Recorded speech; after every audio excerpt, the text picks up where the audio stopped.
क्योंकि मेरे बहुत से रिश्ते अर्निंग देख के रिजेक्ट हुए हैं कि मुफ्ती साहब दुकानें पकोड़ों की, दुकानें बातें करोड़ों की और दुकानें पकोड़ों की।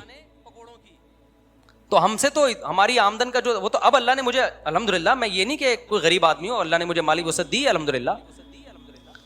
और ये जो मेरे बाहर के दौरे होते हैं ना, जापान जा रहे लोग कह रहे हैं बड़ा पैसा है यार, कभी जापान जा रहा है कभी उधर जा रहा है, कभी अपने खर्चे पे होता है, ज्यादातर स्पॉन्सर होते हैं। और स्पॉन्सर मुझे घुमाने के लिए नहीं होते, दीन की तबलीग के लिए स्पॉन्सर किया जाता है। और स्पॉन्सर का मतलब आने जाने का किराया वो लोग देते हैं जो बयानात करवा रहे हैं तबलीग की नीयत से।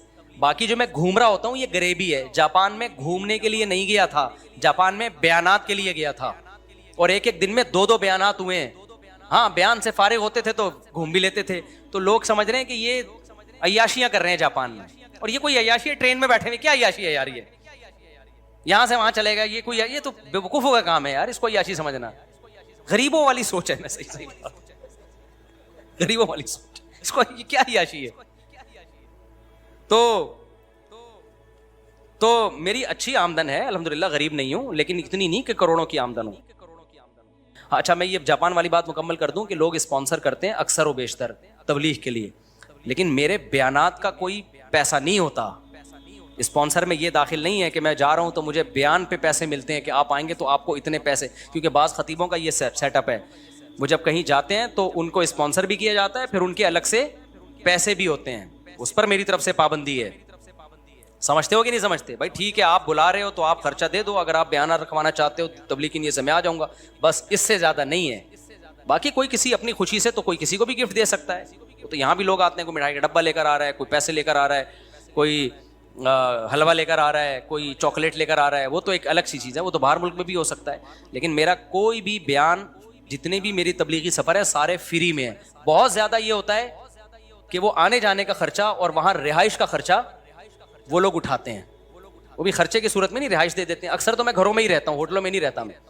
हाँ, कभी ऐसा भी होता है कि मैं अपने खर्चे पे चला जाता हूँ, कभी ऐसा भी होता है। बाज़ जगहों पे तो ऐसा होता है कि मैं तबलीग की ज़रूरत महसूस करता हूँ, वो जब मुझे बुलाते हैं तो मैं उनसे कहता हूँ अगर आप किराया नहीं उठा सकते तो ये मैं खुद अपना किराया खर्च करके आऊँगा। यानी ये जो तबलीग के मेरे दौरे हैं ये कोई प्रोफेशनल नहीं है, जो मेरा अर्निंग सोर्स ऑफ इनकम नहीं है ये। क्योंकि लोग ये भी समझते हैं कि शायद ये मौलाना लोग जो जा रहे होते हैं ना इतनी तबलीग के लिए, तो ये इनको कोई, ये दीन की तबलीग फ्री में होती है। एक हिंदू ने मेरे बयान, जापान वाले बयान में नीचे कमेंट्स किए हुए थे कि ये मुसलमानों के मजहबी रहनुमाओं को देखो कैसे दुनिया परस्त हैं, कितनी अय्याशी, कभी जापान जा रहे हैं, कभी ऑस्ट्रेलिया जा रहे हैं, कभी मलेशिया जा रहे हैं, कभी थाईलैंड जा रहे हैं, और हमारे पंडित देखो। एक हिंदू ने कमेंट्स किए हुए थे, हमारे पंडित देखो। तो मैं उस तरह के हिंदुओं से ये बात कहना चाहता हूँ कि ये इस्लाम के ज़िंदा होने की दलील है। मुसलमान पूरी दुनिया में हैं और वो समझते हैं इस्लाम बरहक मज़हब है, तो लाखों रुपए खर्च करते हैं उसकी तबलीग के लिए, खर्चा उठाते हैं कि मुसलमान स्कॉलर्स को बुला के हमने उनसे बयानात करवाने हैं। उसमें ना उनका फ़ायदा होता है दुनिया का, ना मेरा कोई दुनिया का फ़ायदा होता है। समझते हो कि नहीं समझते? दूसरे मजहबी रहनुमाओं को उनके मुरीदीन इतना प्रोटोकॉल देते नहीं है। अब जापान में जो हिंदू हैं वो कभी ये नहीं करेंगे कि इंडिया से हिंदू को स्पॉन्सर करें और दीन की तबलीग के लिए बुलाएं। वो इतना पैसा खर्च करने का उनके पास दिल ही नहीं है। ये दिल और जिगर अल्लाह ने किसको दिया है? ये मुसलमानों को दिया है। तो ये इस्लाम के जिंदा होने की दलील है। ये नहीं आई मेरा ख्याल है बात। तभी आप देखो मुफ्ती तकी उस्मानी साहब पूरी दुनिया जा चुके हैं। ये तफरीही सफर थोड़ी, उनके दुनिया में जितने सफर हुए तबलीग के सफर हुए हैं। मौलाना तारिक जमील पूरी दुनिया जा चुके हैं, पूरी दुनिया का एक चप्पा भी उन्होंने नहीं छोड़ा होगा। तो आप क्या समझते हो ये क्या घूमने फिरने गए थे ये तबलीग के लिए? तो जिन लोगों ने बुलाया लाखों रुपए खर्च किए उन लोगों ने। हजरत मुफ्ती तकी उस्मानी साहब पे भी, मेरे पर भी खर्च करते हैं। तो तबलीग ये मेरे पे नहीं हो रहे, ये किस पे हो रहे हैं? ये इस्लाम पे खर्च हो रहा है। तो किसी और मजहब के हामिलीन में इतना जिगर ही नहीं है कि वो अपने मजहब की तबलीग पे इतने रुपए खर्च करें। ये मुसलमानों को अल्लाह ने जिगर दिया है और थोड़े थोड़े ताजरे भी ठीक ठाक खर्चा कर रहे होते हैं। समझ में आ रही है कि नहीं आ रही है? तो भाई ये इस्लाम के जिंदा होने की दलील है कि मुस्लिम। मैं जब आलिम बन रहा था तो मैं आपको बताऊं, मुझे लोगों ने ताना दिया कि मुल्ला की दौड़ मस्जिद तक, और मेरा भी यही ख्याल था कि मैं मस्जिद और घर के अलावा कहीं भी नहीं जा सकता। जापान का तो मैंने ख्वाब भी नहीं देखा था। मुझे किसी ने, दूसरे ने कहा कि आप अगर आलिम बन गए ना और इल्म में मजबूती हुई तो मुफ्ती साहब, मुझे उस वक्त तो मुफ्ती साहब नहीं कहते थे लोग, उस वक्त जो भी मुझे नाम से पुकारा, जिसने भी, जो दोस्त का, भाई का, जो भी कहा, उसने कहा आपके पूरी दुनिया में सफ़र होंगे। मुझे लगा कि इससे बड़ा लतीफ़ा मैंने इससे पहले दुनिया में कभी सुना नहीं, कि मैं मुल्ला आदमी, कुरान और सुन्नत जानने वाला, ना किसी कंपनी में उस सर्टिफिकेट की बुनियाद पर मुझे अच्छी जॉब मिल सकती है। फिर हम तो रूहानी अमलियात वालों के भी खिलाफ हैं, वरना मजहबी लोग वो रूहानियत के नाम पे ठीक ठाक नोट छापते हैं। तो हमने तो क्या करना है, हमने तो मदरसे से फारिग होकर कोई मस्जिद संभाल के लोगों को अल्लाह अल्लाह सिखाना है, हलाल हराम के मसले बताने, मसला बताने पे 5 रुपए भी नहीं मिलते। यहाँ जो हमारे पास मसाइल आते हैं ना, लोग सवाल दे के जाते हैं, एक एक मसले पे 3-3 4-4 दिन बाज़ दफ़ा तहकीक पे लग जाते हैं। जवाब लिखा, ठप्पा लगा के उसको दिया, उसका मसला हल हो गया। ऐसा इतना भी नहीं कि कोई 5 रुपए निकाल के दे दे, और देना भी नहीं है। मैं कोई ये नहीं, आर नहीं दिला रहा कि आप देना शुरू कर दें। ये सारे काम उलमा किस में कर रहे होते हैं? फ्री में। तो हम देख रहे थे अपने उलमा को भी, अपने काबिर को भी। तो हमारा ख्याल था यही होगा भाई, दीन की खिदमत होगी, पैसा बिल्कुल भी नहीं आएगा। ट्रैवलिंग का तो सवाल ही पैदा नहीं होता। हमें कोई क्यों बुलाएगा दुनिया में किसी कंट्री में भाई? तो हम तो किश्तियां जला के आए थे। मेरे वालिद साहब पूरी दुनिया में ट्रैवलिंग की है मेरे वालिद साहब ने, क्योंकि पाकिस्तान नेवी में थे। मैं भी पाकिस्तान नेवी में जा रहा था। नेवी में जाने से मेरा बड़ा मकसद ये था पूरी दुनिया घूम सकूं मैं। मुझे इतना शौक था दुनिया। आर्मी को मैं मुंतखब नहीं कर रहा था, मैं किसको मुंतखब कर रहा था? नेवी को। क्योंकि मैं जब कारसाज से गुजरता था, लिखा होता था join the navy and see the world. ये जुमला मुझे बहुत अट्रैक्ट करता था। लिखा होता था join the navy and see the world. Pakistan navy join करो, दुनिया देखो। मेरे वाले साहब तो नेवी में थे, दुनिया देख चुके थे। कहां कहां मेरे वाले साहब नहीं गए पूरी दुनिया में। मेरे वाले साहब कहते थे चाइना और ऑस्ट्रेलिया 2 ऐसे मुल्क हैं जहां मैं नहीं गया, बाकी पूरी दुनिया में गए मेरे वाले साहब। तो मेरा भी बड़ा दिल चाहता था दुनिया देखूं मैं।